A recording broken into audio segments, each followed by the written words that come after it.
నేను ఎవరికి హెల్ప్ చేసా ఇది వేసుకోండి కావాలంటే ఇది వేసుకోండి హెల్ప్ చేస్తాను నాకు వాట్సాప్ చేయండి.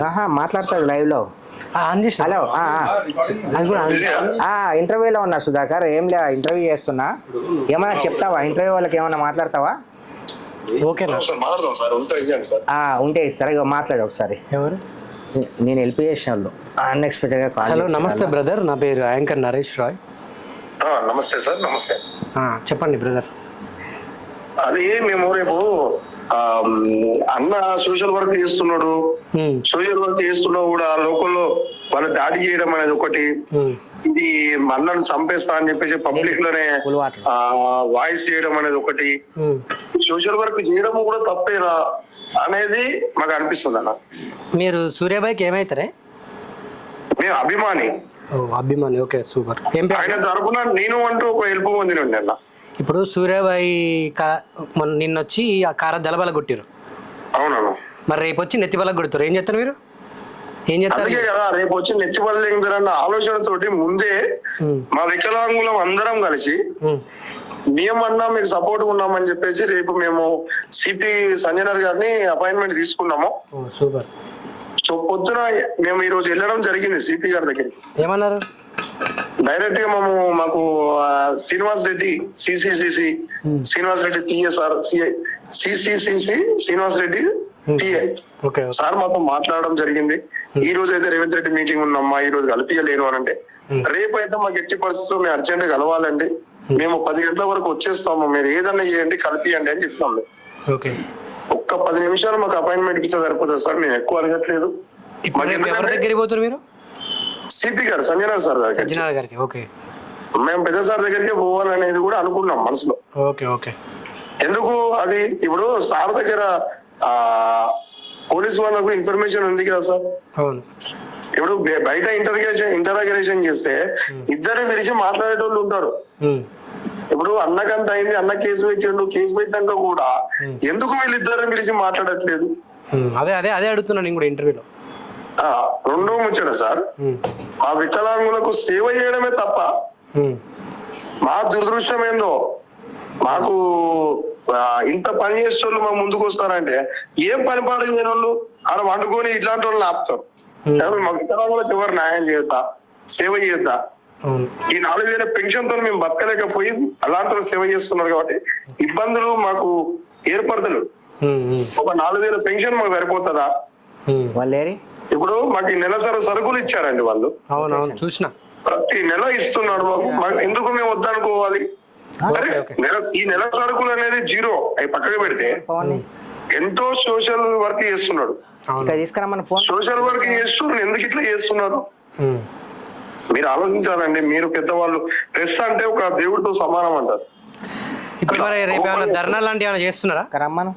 సిపి గారు మా యొక్క వికలాంగులను అర్థం చేసుకొని ఆడికి అవతలైనను పిలిచి మా పరువు పోయినందుకు, అన్నను చంపుతా అన్నందుకు, అన్నను మన చంపుతే మాకెట్లా న్యాయం జరుగుతుంది? కాబట్టి అన్నకి ఏ ద్వారా అయినా అన్యాయం జరిగినా సరే, కోపం వచ్చి వేరేటోళ్ళు పోయినా కూడా అతనే తప్పు అన్నట్టు తీసుకొని మాకు ఒక లెటర్ రాసి ఇచ్చేయాలి. రెండోది ఏంటంటే, ఇప్పుడు మీ అన్నతో కూడా మేము కూడా ఏది సహాయాలు పొందినాం.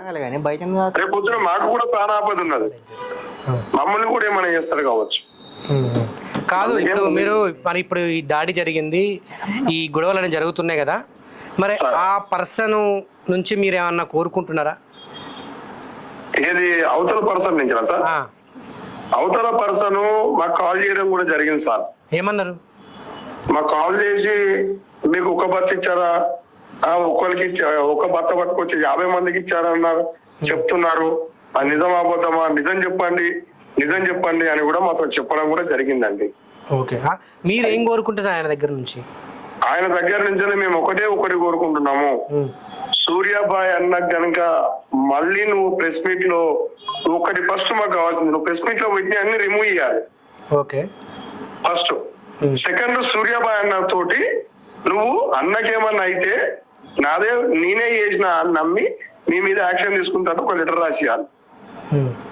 అది అట్లా రాసలేరు కదా. అట్లా ఇప్పుడు ఎవరన్నా వచ్చి చేస్తే నేనెందుకు రాసిస్తా అంటాడు.